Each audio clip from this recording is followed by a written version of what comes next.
Will we know and stay with our relatives and friends who have gone before us?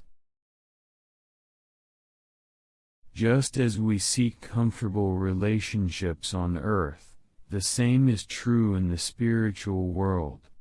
We are likely to seek our relatives, loved ones and ancestors with whom we have a connection, if we can get through the tunnel that separates the two worlds.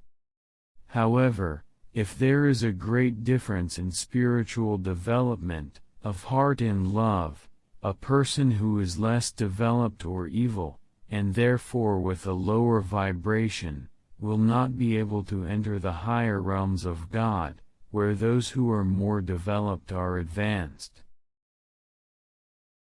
In this case, the beloved, more developed person may choose to visit and help the person who needs spiritual development, but he will only be able to do so in his level, based on rules and spiritual levels that are formed due to the existence of evil and Satan.